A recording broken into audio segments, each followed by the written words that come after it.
दादा गरुडकडे जवळजवळ 60-65 रेकॉर्डिंग्स आहेत आणि त्या रेकॉर्डिंगमधल्या 10च रेकॉर्डिंग्स अमोल खुनेनं ऐकल्या आणि अमोल खुने चक्क सुन्न होऊन खाली बसला. मराठा समाजाचे आमदार आहेत, महायुतीचे आमदार आहेत, धनंजय मुंडे तर आहेतच, मात्र बाकी 2 आमदार आहेत त्यांचंसुद्धा खच्चीकरण करण्याचा प्लॅन या सगळ्या ऑडिओ क्लिपमध्ये आहे. इथले जे काही महंत आहेत शिवाजी बाबा यांच्याकडे ते जाणार आहेत. सगळे कुटुंबीय पुढच्या 2 दिवसांमध्ये कुठली तरी तारीख जाहीर करणार आहेत आणि ती तारीख घेऊन तिकडं नारायणगडावर जाणार आहेत. तिथं नारायणगडाच्या नगद नारायण महाराजांना साकडं घालणार आहेत. आम्हाला या गुन्ह्यातून निर्दोष मुक्त करा, समाजाच्या आरोपामधून निर्दोष मुक्त करा, समाजाचे प्रमुख मनोज जरांगे आहेत त्यांनी जे काही आमच्यावर आरोप लावले त्यांच्यातून मुक्त करा. नमस्कार प्रेक्षक, मराठी महाराष्ट्रामध्ये आपल्या सगळ्यांचं स्वागत आहे. मी संग्राम. प्रेक्षकांनो, पुन्हा तोच विषय आहे. अमोल खुने, मनोज जरांगे, धनंजय मुंडे. नार्को टेस्ट, हत्येचा कट, ऑडिओ क्लिप, धक्कादायक खुलासे, विविध प्रकारच्या गोष्टी या व्हिडिओमध्ये मी तुम्हाला सांगणार आहे. पोलीस प्रशासनालाही आवाहन करायचं आहे आणि तमाम समाजातील जाणकार लोकांनाही आवाहन करायचं आहे. अमोल खुने यांनी जामीन होताच आपली नार्को टेस्ट करा अशा प्रकारची मागणी तर केलेलीच आहे. मनोज जरांगेंना बंदुकीच्या गोळीप्रमाणे सवाल उपस्थित केलेले आहेत, मात्र मनोज जरांगेंचं एकही स्टेटमेंट अद्यापपर्यंत आलेलं नाही. अमोल खुने खोटं बोलतायत, मी खरा आहे, माझ्यावर खरंच हत्येचा कट रचला होता, याबद्दलचे कुठल्याही प्रकारचे पुरावे मनोज जरांगे किंवा पोलिसांकडे नाही आहेत असं म्हणायचं का, असा सवाल उपस्थित झाला आहे. कारण पोलीस प्रशासनानं 2-3 महिने या आरोपींना जेलमध्ये ठेवलं, तपास केला. या तपासाअंती नेमकं त्यांच्या हाती काय लागलेलं आहे हे अद्यापर्यंत समजू शकलेलं नाही आणि म्हणून अमोल खुने जसं म्हणाले तशाच पद्धतीनं हा सगळा प्रकार जो आहे तो बनाव रचल्याचा आहे का. अमोल खुनेंनी काल बोलत असताना सांगितलं की जे काही व्हिडिओ आहेत त्या व्हिडिओमध्ये मी स्पष्ट बोललेलो आहे आणि ते व्हिडिओ जाहीर करा आणि त्याच्यानंतर मीही माझ्याकडचे व्हिडिओ जाहीर करतो असं अमोल खुनेंनी म्हटलं. म्हणजे अमोल खुने यांच्या तक्रारी अर्जामध्ये जे काही म्हटलं आहे तसंच हे सगळं झालं आहे का असाही सवाल उपस्थित होतो. अमोल खुनेंनी असं म्हटलेलं आहे की त्या अर्जामध्ये असं म्हटलं आहे की मनोज जरांगे, त्यांचे सहकारी आणि काय काय डील झाल्या, कुठल्या कुठल्या नेत्यांसोबत डील झाल्या, या सगळ्या गोष्टींचे पुरावे दादा गरुडकडे होते आणि ते पुरावे कुणाकडे तरी दिलेले आहेत किंवा मग दिलेले नाही आहेत. ते कुणाकडे आहेत, मग अमोल खुनेकडे आहेत, दादा गरुडकर आहेत, की मनोज जरांगेंनी दादा गरुडच्या मोबाईलमधून काढून घेतलेत, की मग दादा गरुडनं धनंजय मुंडेंना दिलेत, याबद्दलची कुठल्याही प्रकारची माहिती अद्यापर्यंत समोर आलेली नाही. फक्त तुम्ही तिकडून व्हिडिओ दाखवा, आम्ही इकडून व्हिडिओ दाखवतो, तुम्ही तिकडून ऑडिओ दाखवा, आम्ही इकडून ऑडिओ दाखवतो, अशा प्रकारचा खेळ सध्या सुरू आहे. मात्र मी कालच्या रिपोर्टमध्ये सांगितलं की याचा भूकंप नक्की होणार आहे. अमोल खुनेंनी जसंच तोंड बाहेर काढलं की मला आता न्यायाची अपेक्षा आहे, मला न्यायाची अपेक्षा ही पोलिसांकडून आहे, मला न्यायाची अपेक्षा ही समाजाकडून आहे. जेव्हा मला पोलीस अटक करत होते, जेव्हा समाज माझ्या घरावर दगडं घालत होता, तेव्हा मात्र माझ्यासाठी कुणीही आलेलं नाही. मी अत्यंत साधा माणूस आहे, मी समाजासाठी बैलगाडी उडीत नेणारा माणूस आहे.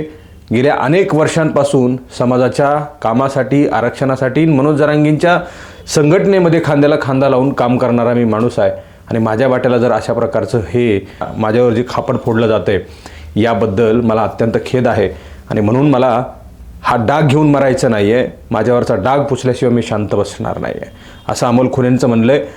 आणि जसंच अमोल खुनेंनी निवेदन दिलं तशाच पद्धतीनं काल कुठले तरी मराठा सेवक अमोल खुनेंच्या घरी 7-8 जण आले आणि अमोल खुनेंना अगदी हातपाय जोडून विनवणी करू लागले. मला वाटतं 6-6:30च्या 7च्या दरम्यान ते त्या ठिकाणी आले. ते अगोदर आंतरवालीला गेले, आंतरवालीवरून तसेच अमोल खुनेंच्या घरी गेले. अमोल खुनेंच्या घरी जेवणं वगैरे झाले. तब्बल 2 तास अमोल खुनेंची विनवणी केली जात होती, मात्र अमोल खुने ऐकायला तयार नव्हते.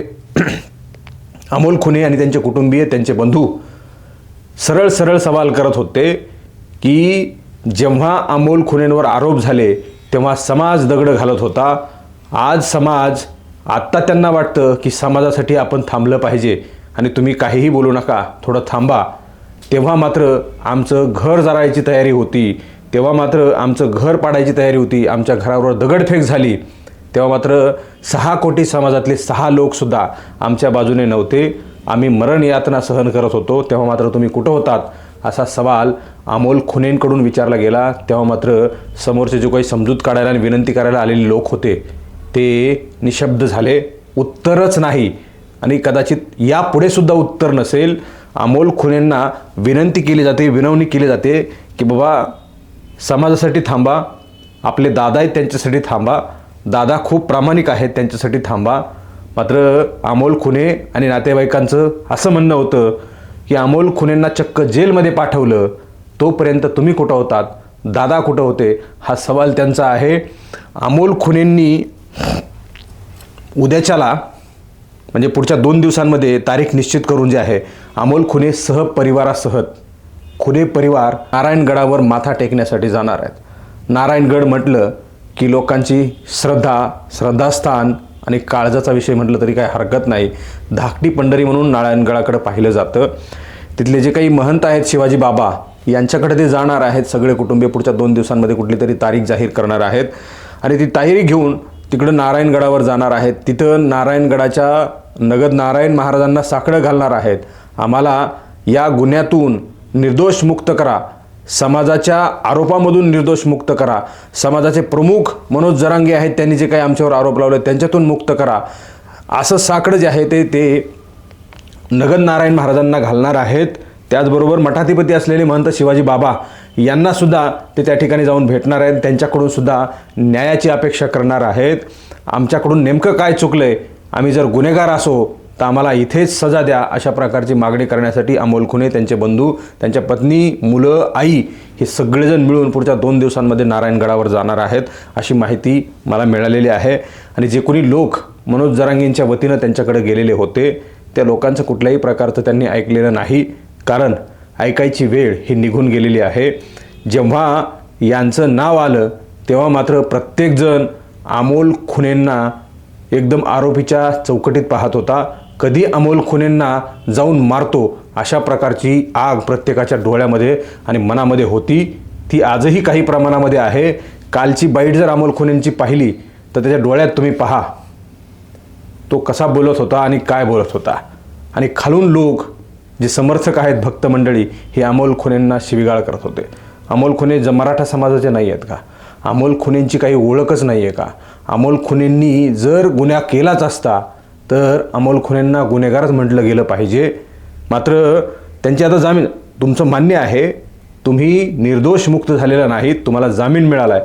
मात्र मी मगाशीच सांगितलं की हत्येच्या कटासंदर्भामध्ये पुरावे अद्यापपर्यंत सापडलेले नाहीत. पोलिसांनी तशी ऑथेंटिक माहिती अजिबात दिलेली नाही. अमोल खुने, दादा गरुड, कांचन साळवे यांच्याकडे काही सबळ पुरावे सापडलेत असं अजिबात काहीही पोलिसांनी स्टेटमेंट दिलेलं नाही. तशी कुठल्याही प्रकारची माहिती समोर आलेली नाही, प्रेस रिलीज नाही, जनितार्थ माहिती नाही. त्यामुळे जोपर्यंत न्यायालय अमोल खुने आणि त्यांच्या सहकाऱ्यांना आरोपी घोषित करत नाहीत तोपर्यंत ते आरोपी नाहीत, ते जामिनावर आहेत. जोपर्यंत न्यायालय त्यांना आरोपी ठरवत नाही तोपर्यंत त्यांना आरोपी म्हणण्याचा कोणालाही अधिकार नाही.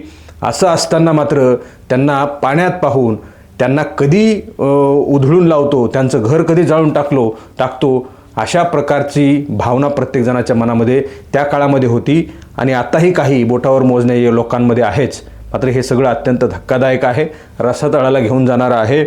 शेवटी या सगळ्या गोष्टी सांगत असताना आणखी एक मला प्राथमिक माहिती मिळाली. दादा गरुडकडे जवळजवळ 60-65 रेकॉर्डिंग्स आहेत आणि त्या रेकॉर्डिंगमधल्या 10च रेकॉर्डिंग्स अमोल खुनेनं ऐकल्या आणि अमोल खुने चक्क सुन्न होऊन खाली बसला. अत्यंत गंभीर अशा त्या ऑडिओ क्लिप होत्या. मराठवाड्यातील 2 मराठा समाजाच्या आमदारांचं खच्चीकरण करण्यासाठीचं प्लॅनिंग त्यामध्ये होतं असल्याची सांगितली. मराठा समाजाचे आमदार आहेत, महायुतीचे आमदार आहेत, धनंजय मुंडे तर आहेतच, मात्र बाकी 2 आमदार आहेत त्यांचं सुद्धा खच्चीकरण करण्याचा प्लॅन या सगळ्या ऑडिओ क्लिपमध्ये आहे.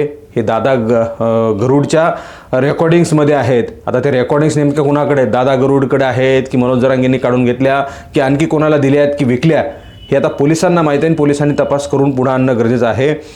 2 ऑडिओ क्लिप फक्त भेटलो का, आलो का, आल्यानंतर माझी गाडी देतो या रेकॉर्डिंगपेक्षा दुसरं काहीही या ऑडिओ क्लिपमध्ये या आरोपानंतर काहीही सापडलेलं नाही आहे. मात्र जशी माहिती प्राथमिक स्वरूपामध्ये मिळत आहे, जशी कुजबूज आहे, जशी परिसरामध्ये कुजबूज आहे, मराठवाड्यामध्ये कुजबूज आहे, 60 ते 65 रेकॉर्डिंग आहेत आणि त्या रेकॉर्डिंगमध्ये फार धक्कादायक खुलासे, फार धक्कादायक प्लॅनिंग आखल्याचं काम त्या ठिकाणी केलं असल्याचं सांगितलं जातं आहे. हे अत्यंत धक्कादायक आहे आणि म्हणून पोलीस प्रशासनाला माझं आव्हान आहे, विनंती आहे, अमोल खुने आणि ते जे कोणी आरोपी आहेत ते जोपर्यंत कोर्ट त्यांना शिक्षा देत नाही, जोपर्यंत ते आरोपी ठरवत नाहीत, त्यांच्या जीवाला धोका असू शकतो. अमोल खुनेंच्या कुटुंबियांच्या सगळ्यांना धोका आहे. त्यांना सुरक्षा द्यावी अशा प्रकारची मागणी एक जबाबदार पत्रकार म्हणून करतो. आणि ह्या सगळ्या गोष्टी फार बारकाईनं, कायदेशीर पद्धतीनं, कायदा सुव्यवस्था अबाधित राखून, सगळं कायदेशीर पद्धतीने करून या प्रकरणाचा सोक्षमोक्ष लावावा अशा प्रकारचं आवाहन या मराठी महाराष्ट्र मंचावरून मी या ठिकाणी करतोय. मित्रांनो, या ठिकाणी इथेच थांबूयात, पुढे भेटूयात नव्या व्हिडिओमध्ये. खूप खूप धन्यवाद.